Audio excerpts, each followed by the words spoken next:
हमारे प्यारे कार्यकर्ता भाइयों और बहनों, प्रेस के हमारे मित्रों,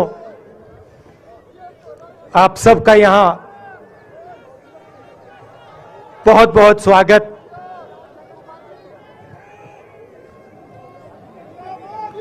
आप आज यहां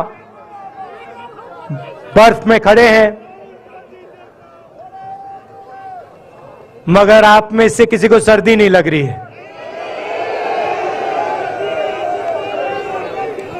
आप बारिश में खड़े हुए, कोई भीगा नहीं। गर्मी में आपको गर्मी नहीं लगी, सर्दी में आपको सर्दी नहीं लग रही है, क्योंकि देश की शक्ति आपके साथ है।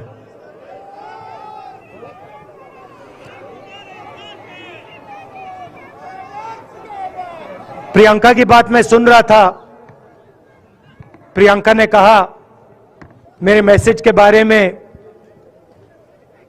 प्रियंका ने कहा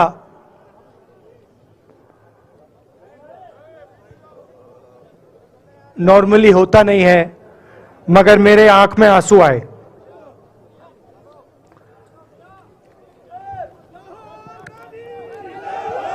क्योंकि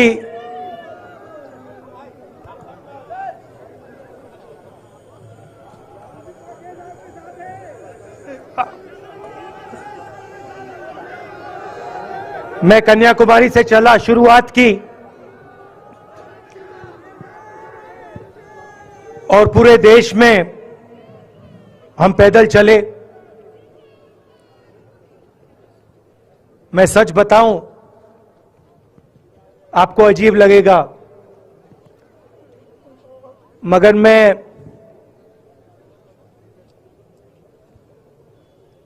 बहुत सालों के लिए हर रोज 8-10 किलोमीटर दौड़ता हूं। तो मैंने सोचा था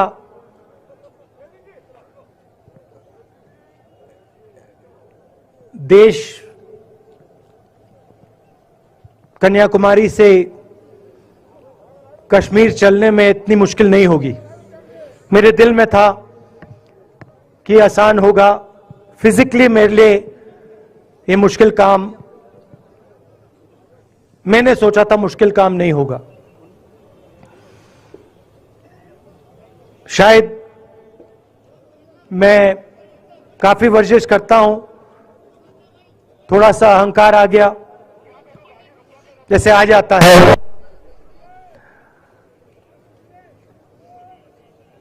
मगर फिर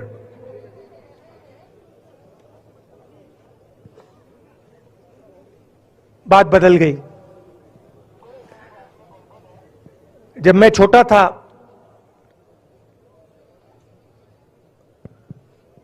फुटबॉल खेलता था,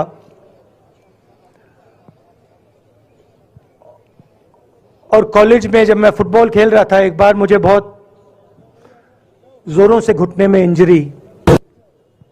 इंजरी हुई थी।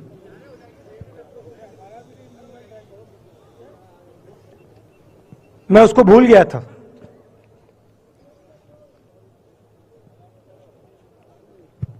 घुटने में दर्द नहीं होता था, भूल गया था उसको। दर्द गायब हो गया था। मगर कन्याकुमारी से 5-7 दिन बाद घुटने में प्रॉब्लम आई, और जबरदस्त प्रॉब्लम आई। पूरा अहंकार उतर गया और मैं सोचने लगा, क्या मैं ये जो 3500 किलोमीटर हैं, क्या मैं इनको चल पाऊंगा या नहीं। तो जो मैंने सोचा था आसान काम होगा, वो काफी मुश्किल हो गया। मगर फिर मैंने किसी ना किसी तरीके से ये काम पूरा कर दिया। बहुत कुछ सीखने को मिला। बहुत कुछ सीखने को मिला। मैं आपको बोलूं तो दर्द सहना पड़ा काफी, मगर सह लिया। रास्ते में एक दिन मुझे दर्द हो रहा था, काफी दर्द हो रहा था, और मैं सोच रहा था 6-7 घंटे और चलने हैं। और उस दिन मुझे लग रहा था कि आज मुश्किल है। और एक छोटी सी बच्ची आई, दौड़ती हुई आई मेरे पास, और मुझे कहती है कि मैंने तुम्हारे लिए कुछ लिखा है, मगर तुम अभी मत पढ़ो, इसको बाद में पढ़ना।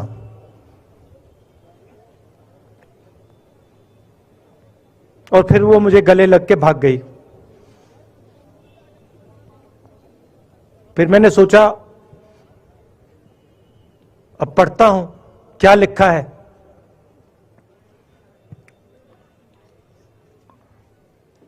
तो उसने लिखा था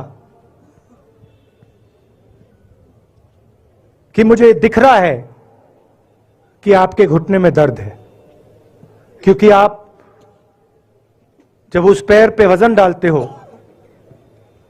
तो आपके चेहरे पे दिखता है कि दर्द है। मगर मैं आपको बताना चाहती हूं कि मैं आपके साथ कन्याकुमारी नहीं चल सकती हूं, क्योंकि मेरे माता पिता नहीं चलने दे रहे हैं, मगर मैं दिल में आपके साथ, आपके साइड में चल रही हूं, क्योंकि मैं जानती हूं कि आप अपने लिए नहीं चल रहे हो, आप मेरे लिए चल रहे हो, और आप मेरे भविष्य के लिए चल रहे हो। और उसी सेकंड में, पता नहीं अजीब सी बात है, उसी सेकंड मेरा दर्द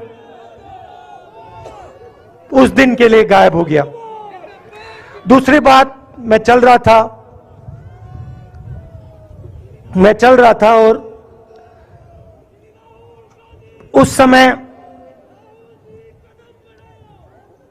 उसी समय वहां पे थोड़ी सर्दी बढ़ रही थी। सुबह का समय था और 4 बच्चे आए।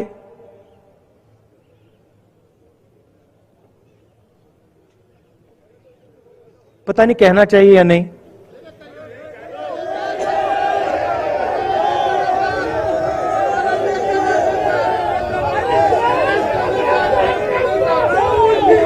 तो कह देता हूं।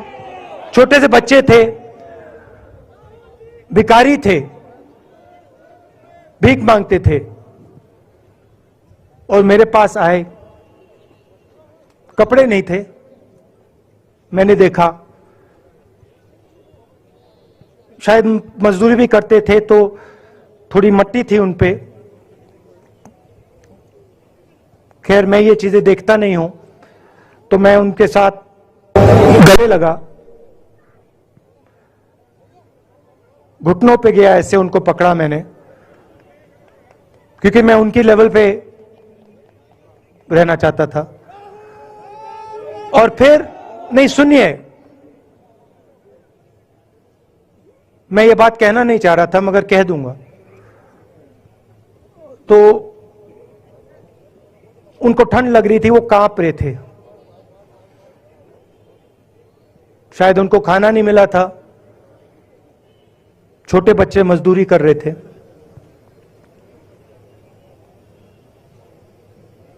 तो मैंने सोचा कि अब अगर ये स्वेटर नहीं पहनते हैं, अगर ये जैकेट नहीं पहन रहे हैं, तो मुझे भी नहीं पहनना चाहिए। मगर मैं झिझका क्यों आपको बताना चाहता हूं, मैं झिझका क्यों आपको बताना चाहता हूं। जब मैंने ये खत्म किया, मैं चल रहा था, तो हमारे साथ एक व्यक्ति थे, उन्होंने मेरे कान में बोला, राहुल जी, ये बच्चे गंदे हैं, इनके पास आपको ऐसे जाना नहीं चाहिए। तो मैंने उनसे कहा वो आपसे और मुझसे दोनों से साफ हैं।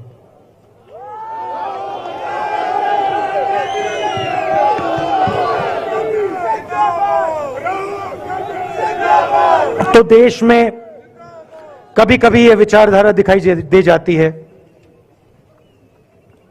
दूसरी बात आपको बता देता हूं, शायद लोगों को अच्छी ना लगे। जब मैं चल रहा था, आपने देखा होगा कि बहुत सारी महिलाएं रो रही थी।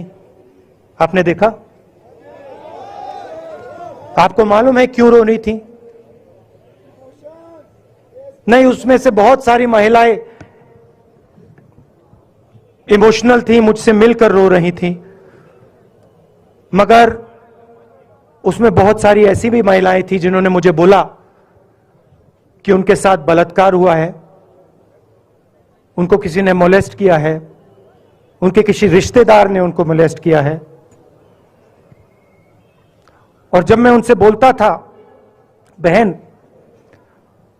मैं पुलिस को बताऊं, तो मुझे कहती थी, राहुल जी पुलिस को मत बताइए, हम चाहते हैं कि आपको यह बात मालूम हो, मगर पुलिस को मत बताइए, हमारा और भी नुकसान हो जाएगा।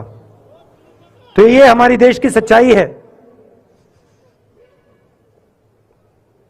ऐसी बहुत सारी और मैं कहानियां आपको बता सकता हूं।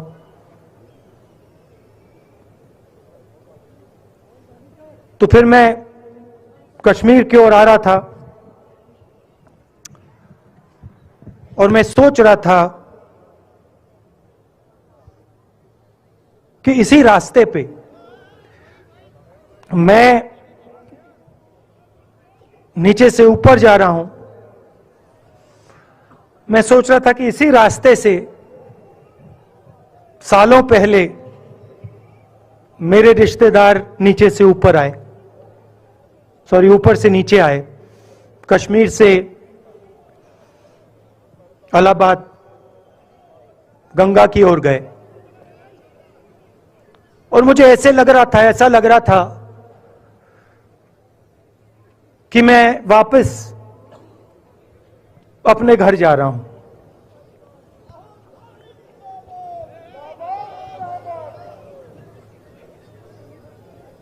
घर मेरे लिए, जब से मैं छोटा था मैं सरकारी घरों में रहा हूं, मेरा अपना घर नहीं है। तो मेरे लिए घर, जिसको जो स्ट्रक्चर होता है उसको मैंने कभी घर नहीं माना। वो मेरे लिए, मैं कहीं भी रह लूं, वो एक इमारत होती है, वो घर नहीं होता है। घर मेरे लिए एक सोच है, एक जीने का तरीका है, एक सोचने का तरीका है।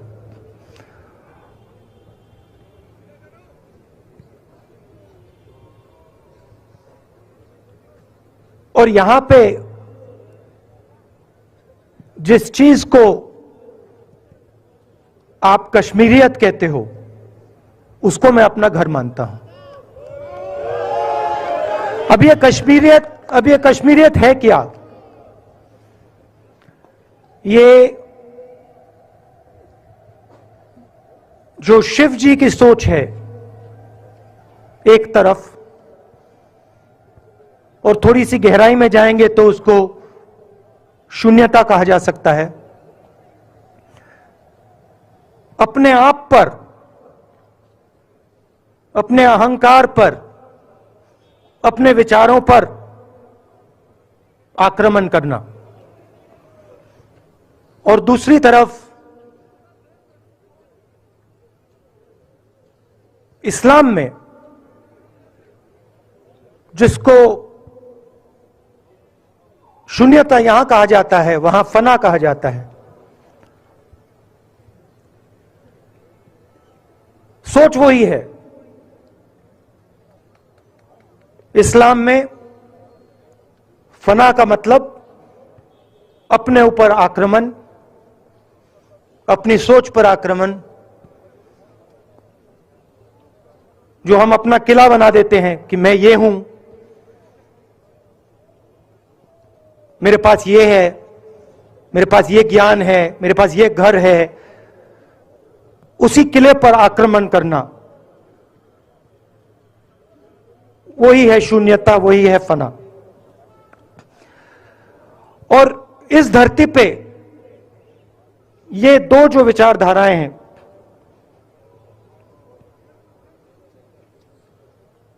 इनका एक बहुत गहरा रिश्ता है और ये सालों से रिश्ता है, जिसको हम कश्मीरियत कहते हैं। यही सोच बाकी स्टेट्स में भी है। गांधी जी वैष्णव जनतों की बात करते थे,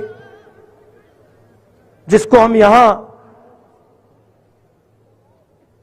शून्यता, फना कहते हैं, उसको गुजरात में वैष्णव जनतो कहा जाता है। असम में शंकर देव जी ने भी यही बात कही। कर्नाटक से हमारे यहां जो लोग आए हैं, वहां बसवा जी ने यह बात कही। केरल में नारायण गुरु ने ये बात की। महाराष्ट्र ने ज्योतिबा फुले जी ने यह बात की। और यहां इसको हम कश्मीरियत कहते हैं। लोगों को जोड़ना और दूसरों पर आक्रमण नहीं करना, अपने आप पर आक्रमण करना, अपनी कमी देखना।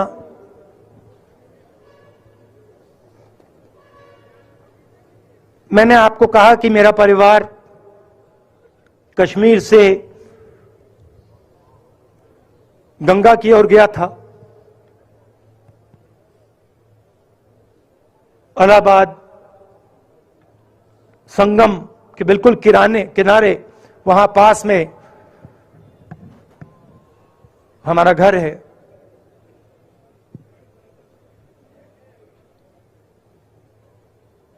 तो जब यहां से वो वहां गए, उन्होंने कश्मीरियत की जो सोच थी उसको गंगा में डाला था। गंगा में ले गए उस सोच को और उत्तर प्रदेश में उस सोच को फैलाया था, जिसको उत्तर प्रदेश में गंगा जमुना तहजीब कहा जाता है।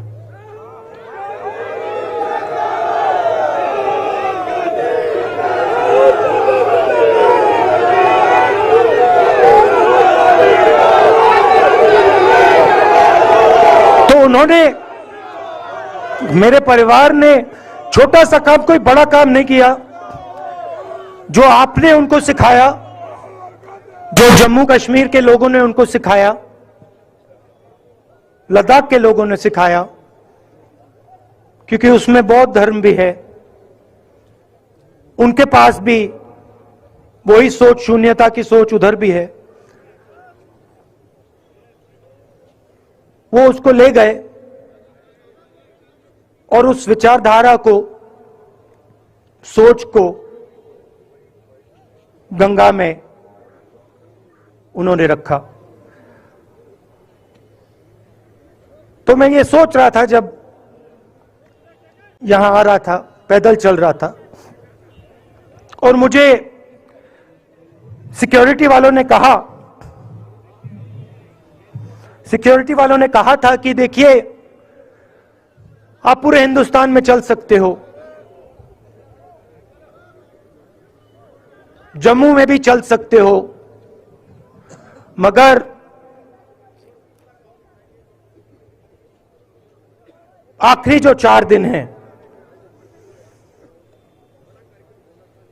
कश्मीर में, आपको गाड़ी से जाना चाहिए।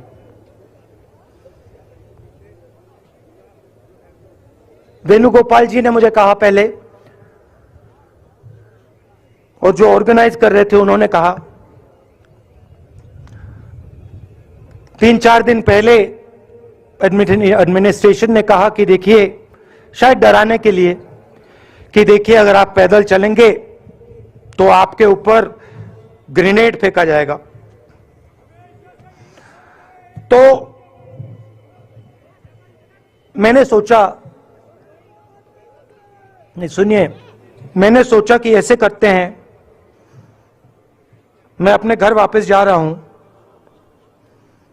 4 दिन पैदल चलूंगा, अपने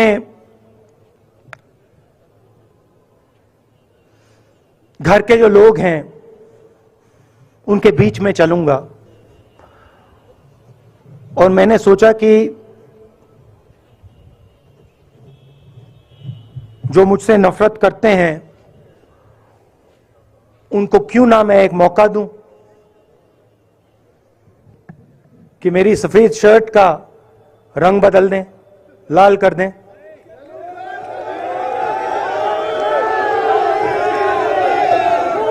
क्योंकि मेरे परिवार ने मुझे सिखाया है, गांधी जी ने मुझे सिखाया है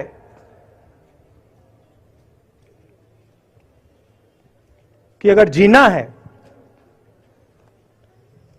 तो डरे बिना जीना है, नहीं तो जीना नहीं है।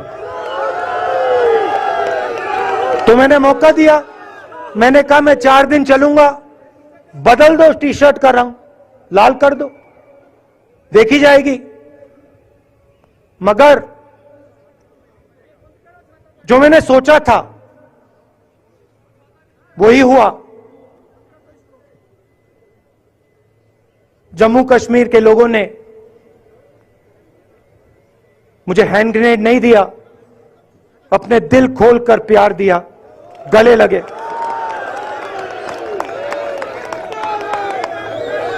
और मुझे बहुत खुशी हुई कि उन सब ने मुझे अपना माना और प्यार से, बच्चों ने, बुजुर्गों ने आंसुओं से मेरा यहां स्वागत किया। मैं अब जम्मू कश्मीर के लोगों से और जो यहां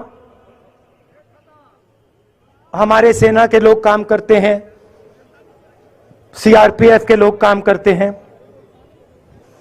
उनको मैं कुछ कहना चाहता हूं। सबको, जम्मू कश्मीर के युवाओं को, बच्चों को, माताओं को, सबको, सीआरपीएफ के, बीएसएफ के, आर्मी के जवानों को, उनके परिवारों को, उनके बच्चों को मैं कहना चाहता हूं, देखिए, मैं हिंसा को समझता हूं, मैंने हिंसा सही है, देखी है। जो हिंसा नहीं सहता है, जिसने हिंसा नहीं देखी है,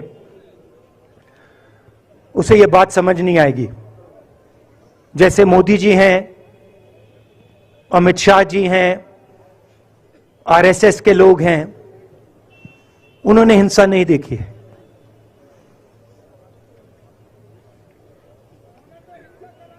डरते हैं, नहीं डरते हैं, देखिए डरते हैं। यहां पे हम 4 दिन पैदल चले, मैं आपको गारंटी देके कह सकता हूं कि बीजेपी का कोई नेता ऐसे नहीं चल सकता है। और इसलिए नहीं क्योंकि जम्मू कश्मीर के लोग, इसलिए नहीं क्योंकि जम्मू कश्मीर के लोग उनको चलने नहीं देंगे, इसलिए क्योंकि वो डरते हैं। खैर, मैं अपने जम्मू कश्मीर के लोगों को, युवाओं को, बुजुर्गों को और आर्मी के लोगों को, सीआरपीएफ, बीएसएफ लोगों को थोड़ा सा बताना चाहता हूं। देखिए, मैं जब 14 साल का था, स्कूल में था, सुबह ज्योग्राफी की क्लास में था, मैं पढ़ रहा था, सामने बैठा था और मेरी एक टीचर आई, अंदर आई और उसने कहा, राहुल तुम्हें प्रिंसिपल बुला रहा है। मैं बदमाश था, बहुत बदमाश था जब छोटा था, बहन से पूछ सकते हो क्या क्या करता था मैं, अभी भी करता हूं।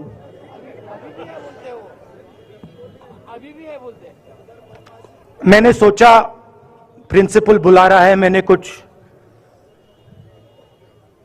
गलती की होगी, अब मार पिटेगी। वहां पे केनिंग होती थी, मैंने सोचा था अब केनिंग होगी मेरी।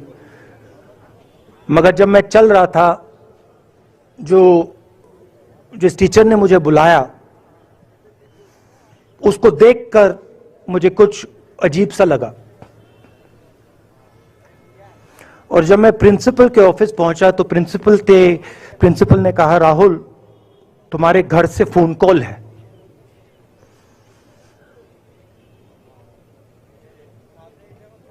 और जब मैंने उसके शब्द सुने मुझे पता लग गया कुछ गलत हो गया है। मेरे पैर कांपे और मैंने जैसे फोन अपने कान पे लगाया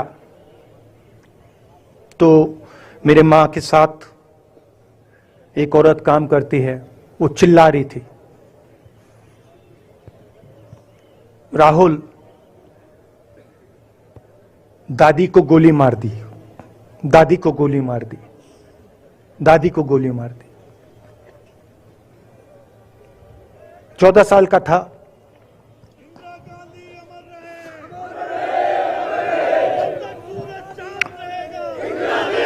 देखिए, ये जो मैं कह रहा हूं, ये जो मैं कह रहा हूं, ये जो मैं अभी कह रहा हूं, ये बात प्रधानमंत्री को नहीं समझ आएगी, ये बात अमित शाह जी को नहीं समझ आएगी, ये बात डोवल जी को भी नहीं समझ आएगी, मगर ये बात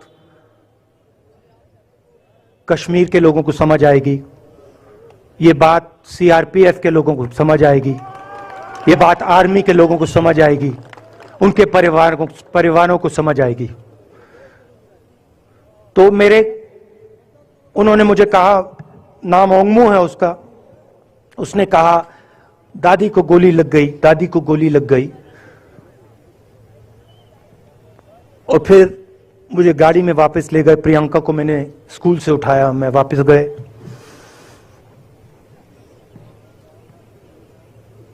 और फिर मैंने वो जगह देखी जहां मेरी दादी का खून था।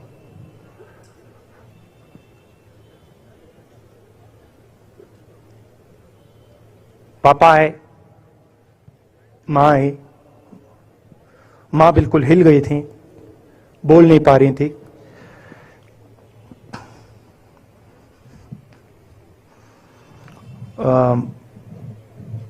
हाँ,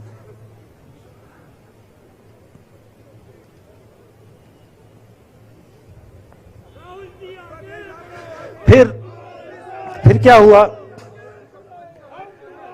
तो जब जो हम लोग हैं जिन्होंने हिंसा देखी है,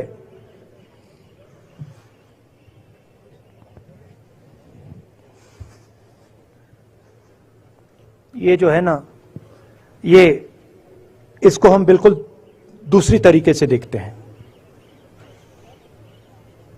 ये आप सबके लिए टेलीफोन है, ये हमारे लिए सिर्फ टेलीफोन नहीं है।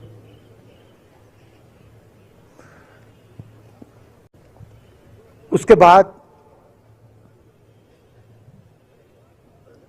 6-7 साल बाद मैं अमेरिका में था और फिर से टेलीफोन आया। 21 में टेलीफोन आया। जैसे बहुत सारे, जैसे जो पुलवामा में हमारे सैनिक मरे थे, उनके घर टेलीफोन आया होगा, हजारों कश्मीरी लोगों के घर टेलीफोन आया होगा, सेना के परिवारों को टेलीफोन आया होगा, वैसा ही टेलीफोन आया। पिता के एक दोस्त थे, उन्होंने मुझे फोन किया और कहा, राहुल बुरी खबर है। मैंने उनसे कहा, मैं जानता हूं, पापा मर गए।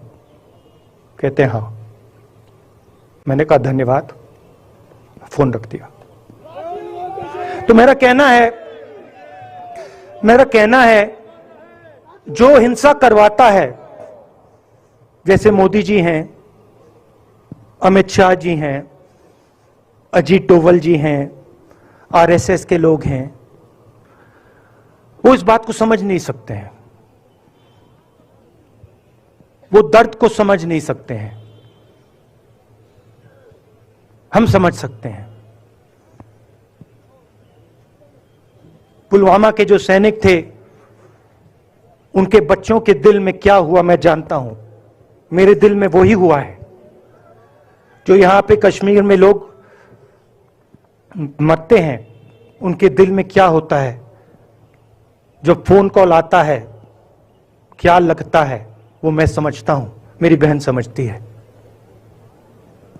तो कल किसी जर्नलिस्ट ने मुझसे पूछा यात्रा का क्या लक्ष्य है।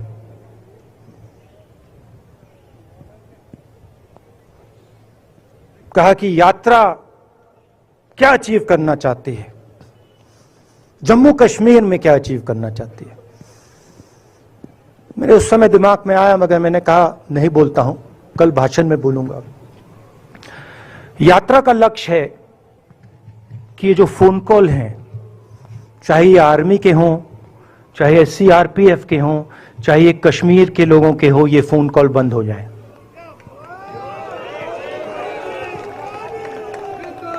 कि ये फोन कॉल किसी बच्चे को, किसी मां को, किसी बेटे को ना लेना पड़े। मेरा लक्ष्य ये जो फोन कॉल हैं इनको बंद करने का है। अब देखिए, बीजेपी आरएसएस के लोग आक्रमण किस चीज पे कर रहे हैं। मुझे गाली देते हैं, मैं उनका धन्यवाद करता हूं, क्योंकि मैंने आपको शून्यता की बात की, शिव की बात की, उसको मैं समझता हूं और मैं दिल से उनका धन्यवाद करता हूं कि जितना भी वो मेरे ऊपर प्रेशर डालें, जितनी भी गाली लगाएं, जो भी वो करें, उससे मैं सिर्फ सीखता हूं। तो मैं एक प्रकार से उनका धन्यवाद करता हूं। और हमारी कोशिश है कि जो विचारधारा इस देश की नींव को तोड़ने की कोशिश कर रही है, जो विचारधारा इस देश की नींव को तोड़ने की कोशिश कर रही है, उसके खिलाफ हम खड़े हों, मिलकर खड़े हों, नफरत से नहीं, क्योंकि वो हमारा तरीका नहीं है, मोहब्बत से खड़े हों। मैं जानता हूं कि अगर हम मोहब्बत से खड़े होंगे, प्यार से बात रखेंगे, तो हमें सफलता मिलेगी। और उनकी जो विचारधारा है उसको हम सिर्फ हराएंगे नहीं, मगर उस विचारधारा को हम उनके दिलों से निकाल देंगे।